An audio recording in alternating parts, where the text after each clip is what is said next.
കടന്ന ബാച്ചാണ് 9ാമത്തെ ബാച്ച് എന്നുള്ള സന്തോഷമാണ് നമ്മൾ പങ്കിടുന്നത്. നമ്മളെ സംബന്ധിച്ച് വാഴക്കുടയിലെ പരിസര പ്രദേശങ്ങളിൽ 500ഓളം കുടുംബങ്ങൾ ഉൾക്കൊള്ളുന്ന പദ്ധതിയാണ് ഗ്രാമശാക്തീകരണ പദ്ധതി.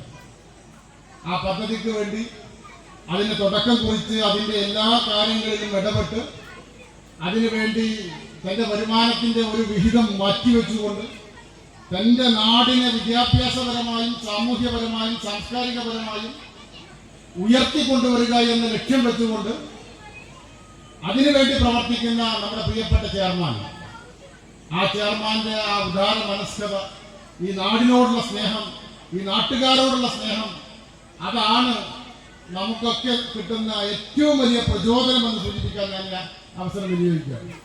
അതുകൊണ്ടാണ് ഇത്തരത്തിലുള്ള പ്രോഗ്രാമുകളൊക്കെ നമുക്ക് നടത്താൻ സാധിക്കുന്നത്.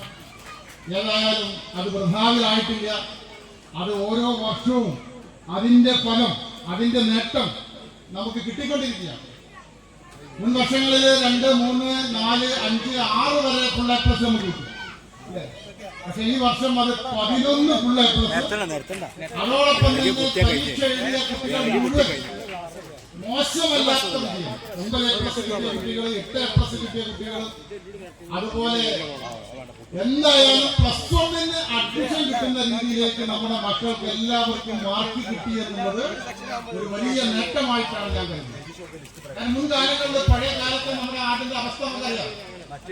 SSLC പരീക്ഷ കഴിഞ്ഞാൽ കുട്ടികൾക്ക് +1 അഡ്മിഷൻ കിട്ടാതെ വരികയും അങ്ങനെ ഏതെങ്കിലും അണയുടെ വിദ്യാലയങ്ങളിലേക്ക് അവർ പഠിക്കാൻ വേണ്ടി പോവുകയും ചെയ്യുന്ന സാഹചര്യമായിരുന്നു നമ്മുടെ നാട്ടിലുണ്ടായിരുന്നത്. അതിന് മാറ്റം വന്നു. കുറേയേറെ വിദ്യാഭ്യാസ രംഗത്ത് പുരോഗതി പ്രാപിക്കാൻ നമുക്ക് സാധിച്ചിട്ടുണ്ട്.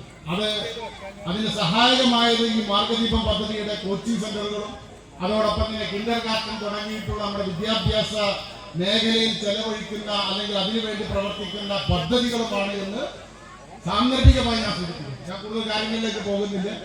ഇന്ന് നല്ല ഒരു ഘോഷയാത്ര വൈകുന്നേരം ഒരു 5:30 മണിക്ക് നമുക്ക് നടത്താൻ പറ്റും.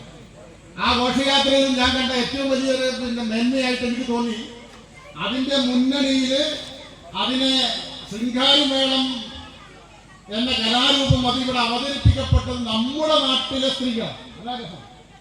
നമ്മുടെ നാട്ടിലെ ഈ പ്രദേശത്തുള്ള വനിതകളുടെ ഒരു ശൃംഗാരിമേളത്തിന്റെ അകമ്പടിയോട് കൂടിയാണ് നമുക്കിന്ന് നമ്മുടെ ഘോഷയാത്ര മുന്നോട്ട് പോകാൻ സാധിച്ചത്. അതൊക്കെ വലിയൊരു നേട്ടമാണ്. ഓരോ കാര്യങ്ങളിലും സാംസ്കാരികമായിട്ടും പഴയതിൽ നിന്നൊക്കെ മാറി, വാഴക്കുടയുടെ പഴയ അവസ്ഥയെ മാറി നമുക്ക് കുറെ കൂടി മുന്നോട്ട് പോകാനുണ്ട്. നമ്മുടെ നാട് വാഴക്കുട എന്ന് പറയുന്ന പ്രദേശം ഒരു പഴയ കാലത്തെ ഒരു ആ വാഴക്കുട പറയുന്നവര് ഇന്ന് വാഴക്കുടയെ നോക്കൂ എന്ന് പറയുന്ന രീതിയിലേക്ക് നമ്മുടെ നാട്ടിനെ മാറ്റിയെടുക്കാൻ നമ്മൾ മനസ്സ് വെച്ചാൽ സാധിക്കുമെന്ന വിശ്വാസമാണ് എനിക്ക്.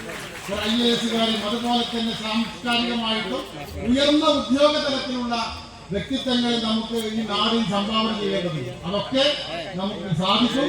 അതിനൊക്കെ സഹായകമായ രീതിയിൽ മാർഗദീപത്തെ മുന്നോട്ട് കൊണ്ടുപോകാനും ഈ പദ്ധതികളൊക്കെ മുന്നോട്ട് കൊണ്ടുപോകാനും നമുക്ക് സാധിക്കട്ടെ എന്ന് മാത്രം സൂചിപ്പിച്ചുകൊണ്ട് ഞാൻ അർപ്പിതമായ കർത്തവ്യത്തിലേക്ക് മാത്രം കടക്കും. ഇന്നത്തെ നമ്മുടെ വിശിഷ്ടാതിഥി, നമ്മള് ഇതിന്റെ ഉദ്ഘാടനം, ഈ ആദരവ് എന്ന് പറയുമ്പോൾ കുട്ടികളെ സംബന്ധിച്ച് അവർക്ക് കിട്ടിയ വലിയൊരു നേട്ടമാണ്, ഈ നാടിന്റെ ഒരു നേട്ടമാണ്. ആ നേട്ടം ഈ രീതിയിൽ അവരെ ആദരിക്കാൻ ഒരു വലിയ ചടങ്ങ് നമുക്ക് സംഘടിപ്പിക്കാൻ സാധിച്ചു. ആ ആദരവിന്റെ ഔപചാരികമായ ഉദ്ഘാടന കർമ്മം നിർവഹിക്കുന്നത് നമ്മുടെ പ്രിയപ്പെട്ട ചെയർമാൻ ശ്രീ ആലിംഗൽ മുഹമ്മദ് കാക്ക അവറുകളാണ്. അദ്ദേഹത്തെ ഞാൻ എല്ലാവർക്കും വേണ്ടി, ഈ സദസ്സിന് വേണ്ടി, ഈ സദസ്സിലേക്ക്, ഈ വേദിയിലേക്ക് ഹർദ്ദമായ സ്വാഗതം ആശംസിക്കുന്നു. അതുപോലെ തന്നെ നമുക്ക് തുടക്കം മുതൽ ഈ മാർഗദീപത്തിന് എല്ലാവിധ ഉപദേശ നിർദ്ദേശങ്ങളും നൽകിക്കൊണ്ട് ഇതിന്റെ നെടുനായകത്വം വഹിച്ചുകൊണ്ട് ഇതിന്